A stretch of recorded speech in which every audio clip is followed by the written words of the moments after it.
क्या कहेंगे सर, हिंदू खतरे में है? खाद का दाम बढ़ गया तो हिंदू खतरे में नहीं है।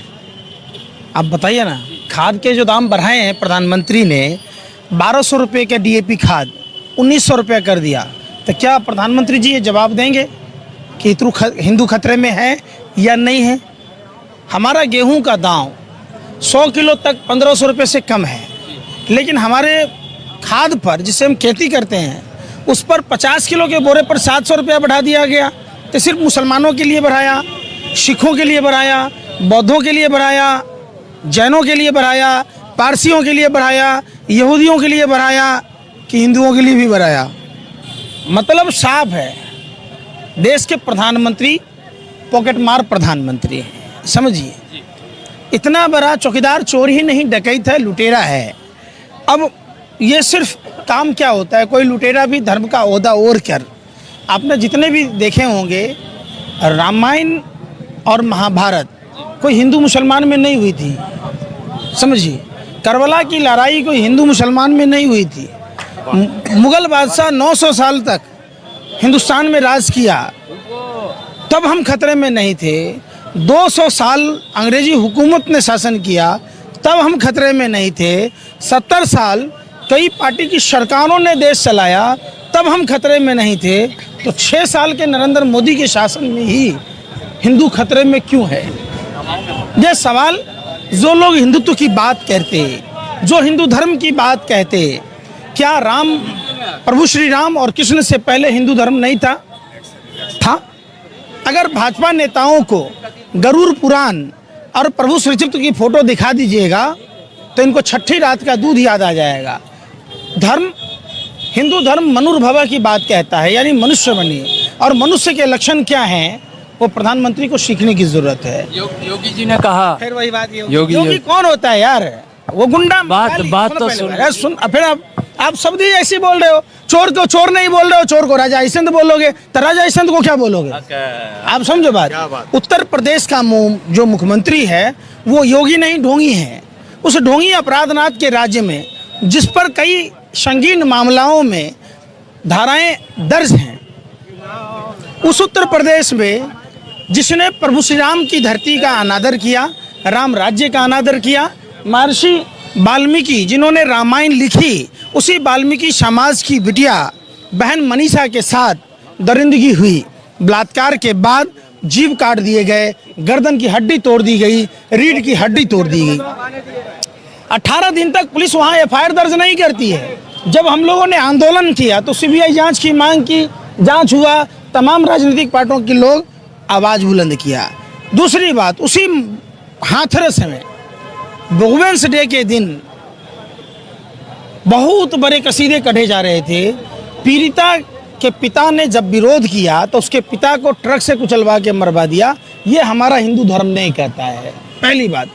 दूसरी बात, आगरा में जिस तरीके से मुस्लिम दंपति के साथ, क्या किसी धर्म में, जाति में जन्म लेना मोदी सरकार में गुनाह है? उस मुस्लिम समुदाय के युवक जो अपनी पत्नी को लेकर जा रहे थे, उसके साथ बलात्कार, गैंगरेप हुआ, और देश की दलाल मीडिया के भरवे पत्रकारों ने आज तक नहीं दिखाया। उसी बंगाल में आकर कहते हैं ये तो चुनाव की प्रक्रिया है, 2 मई के बाद भारतीय जनता पार्टी की सरकार बनेगी तो तमाम अराजकता फैलाने वाले गुंडा प्रवृत्ति के लोग गले में तख्तियां टांग कर जान की भीख मांग। एक संवैधानिक पद पर बैठा हुआ इंसान इस तरीके की बातें करता है, मतलब साफ है, परवरिश का फर्क है।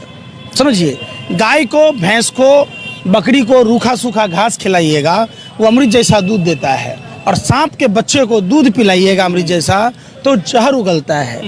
ये भगवाधारी निक्कर वाले, जिसको हाफ पैंट से फुल पैंट माने तक आने में 70 साल लग गए, वो लोग गोरे अंग्रेजों की दलाली और मुखबरी कर रहे थे, आज उनकी सरकार है।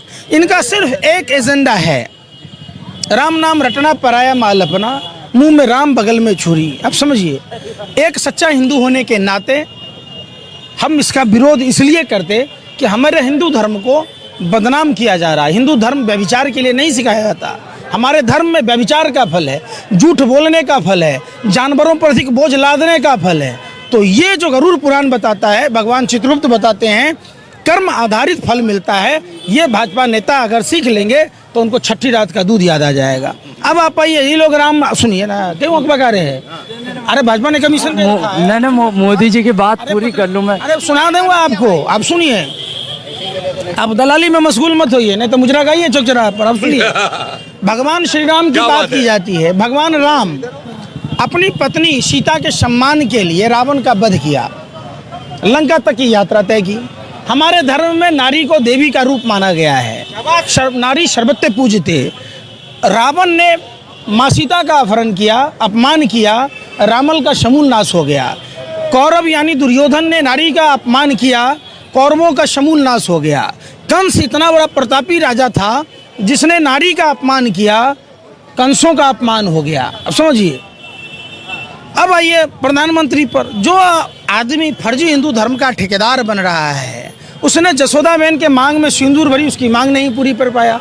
सिंदूर भरना कोई दस्तूर नहीं है। सिंदूर भरना इस बात का गारंटी है कि जब तक वो महिला जिंदा रहेगी जिसके मांग में सिंदूर भरा है, उसकी देखरेख करेगा, उसकी मांग पूरी करेगा। हिंदू धर्म में 16वां संस्कार है शादी। समझिए, अग्नि के 7 फेरे लिए जाते हैं, 7 जन्म जीने मरने की कसम खाई जाती है।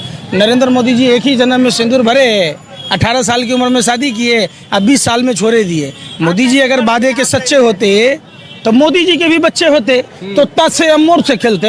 आप समझिए, मन का काला दूर करते। समझिए बात को। दूसरी बात, आपने फिर आए प्रभु श्री राम पर।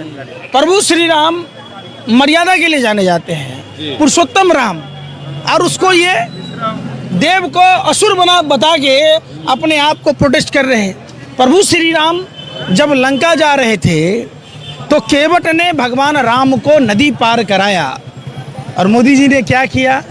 उसी समाज की विधवा बहू जिसने राम को नदी पार कराया, उसके साथ फ्रॉड किया, चीटिंग किया। क्या भारत के प्रधानमंत्री चोर तो थे ही, पॉकेटमार तो थे ही, जुट्ठा के सरदार तो थे ही, बेशरम तो थे ही, निर्लज तो थे ही। अरे संविधान में है तो क्या मतलब है आप सबको गोली मार दीजिए, कुछ नहीं कहे आपको? अरे हमारा धर्म कहता है, हमारा हिंदू धर्म क्या कहता है सो बताता हूँ। कौरवों और पांडवों की सेना खड़ी थी, भगवान श्री कृष्ण गीता का उपदेश दिए। उन्होंने कहा लड़ाई के मैदान में अगर दुश्मन अपना भाई भी हो तो वो दुश्मन है, अपना चाचा दुश्मन हो तो दुश्मन है। हम क्या लड़ेंगे चाइना से और पाकिस्तान से? अकेला नरेंद्र मोदी काफ़ी है। क्या डलहौजी लूटा? अकेला नरेंद्र मोदी ने लूट लिया। आप कहते हैं मुझको नहीं बोले। एक संवैधानिक पद पर बैठे हुए लोगों को क्या गांव में जाके चुनाव प्रचार करने की जरूरत थी? क्या भारत की सुरक्षा की जवाबदेही नहीं थी? आपने कभी सवाल क्यों नहीं पूछा? प्रधानमंत्री का रंगा बिल्ला का बस नहीं चलता है, नहीं तो उत्तर प्रदेश के गांव के प्रधानी के चुनाव में कहेंगे घर घर जाके पर्चा बांटेंगे। आपने नहीं देखा। अब समझिए बात को कि देश में किस तरीके का प्रोपेगेंडा फैलाया जाता है। तुम आप बात अधूरा बीच में काट दिए, बिल्ली की तरह रास्ता काट गए, चूंकि भाजपा से कमीशन खाया होगा आपने। आप सुनो बात को, सुनो प्रभु, सुनो। लक्ष्मी देवी निषाद समाज की, उस केवट समाज की विधवा बहू थी जिसके साथ प्रधानमंत्री ने चीटिंग की, फ्रॉड किया। इसी बंगाल की धरती पर कब लक्ष्मी देवी के साथ आके फोटो खिंचवा लिया। उसको 24 लाख बेघर लोगों को घर देने की बात थी। प्रधानमंत्री जी इतने निर्लज और बेशर्म होंगे, इतने बड़े फ्रॉड होंगे, हमें यकीन नहीं था। पूरे विश्व को यकीन नहीं था। पूरे विश्व में इतना बड़ा चीटर प्रधानमंत्री आज तक कोई पैदा न लिया न होगा। जर्मनी में अगर हिटलर की अंत्येष्टि सही से की गई होती तो आज भारत में ये जुटलर पैदा नहीं लेता। समझिए आप। प्रधानमंत्री जब दीदी वो दीदी कहते हैं, आप दीदी, वो लक्ष्मी देवी को मकान कौन देगा? कौन देगा? तो उस पर बात नहीं करते हो, घूम फिर के दीदी पर आ जाते। प्रधानमंत्री से क्यों नहीं पूछते कि जिस बंगाल में आकर मैनिफेस्टो जारी करते हैं, जब वो नारा दे रहे थे 2 करोड़ युवाओं को रोजगार देने की बात, तो बंगाल का हिस्सा अगर 15 लाख प्रति साल होता तो 90 लाख युवाओं को रोजगार मिलता। अब 6 साल से जिस भारत के प्रधानमंत्री हैं, बंगाल उसी भारत का एक अभिन्न राज्य था, है और रहेगा। समझिए। तो 6 साल से क्या बंगाल चला गया था, पाकिस्तान में, बांग्लादेश में, जो नरेंद्र मोदी जी मुजरा गा रहे थे, नौकरी नहीं दे रहे थे। सवाल नहीं पूछते आप, हर कुछ में घूम के चले आते। दीदी राम कृष्ण, राम और कृष्ण भारत की कण कण में बसे हैं। हर आदमी का अपना अलग अलग धर्म है। धर्म एक सभ्यता है और मानने का रीति रिवाज सबका अपना अलग अलग। आपने धर्म की बात की, रामायण में प्रभु श्री राम के भाई लक्ष्मण जी मूर्छित होते हैं तो रामचंद्र जी थाली पिटवा लेते। तो रामचंद्र जी के भाई थे वो, हनुमान जी संजीवनी बूटी लाए, हनुमान जी सुसेन वैद्य को बुलाए, और उस समय रोकने वाला कौन था? कालनेमी राक्षस। तो ये भाजपा के लोग यही कालनेमी राक्षस हैं, समझिए बात को। जब 31 दिसंबर को WHO ने कोरोना से संज्ञान लेने की बात की तो ये चुनाव में मस्त थे। 300 सांसद, 40 केंद्रीय मंत्री, 17 मुख्यमंत्री, 70 से अधिक राष्ट्रीय जनता दल गठबंधन के और नेता। तो क्या कोरोना से संज्ञान लेने की बजाय दिल्ली में चुनाव कराना जरूरी था? क्या ट्रंप की गुलामी करनी जरूरी थी? जिस ट्रंप को गुलामी की इन्होंने, जिस गुजरात की राजधानी गुजराबाद की जो राजधानी अहमदाबाद है, जो कर्णावती शहर कहलाता था, उसको कोरोनावती बना दिया। प्रधानमंत्री जी 8वां अजूबा 10 किलोमीटर लंबा 7 फीट ऊंची दीवार बनाई। जो गुजरात में इन्होंने 13 साल में कुकर्म किया, जो इनकी पार्टी ने कुकर्म किया, विकास नहीं किया, उसको ढकने के लिए चलो झूठ के पार चलो, दीवार बनानी पड़ी। 23 मार्च तक व्यापम घोटाला वाले आटा चोर कंस मामा की सरकार बनाते रहे मध्य प्रदेश में। अपना काम बनता, बाहर में जाए जनता, मस्त राम मस्ती में, आग लगे बस्ती में, इनसे कोई मतलब नहीं।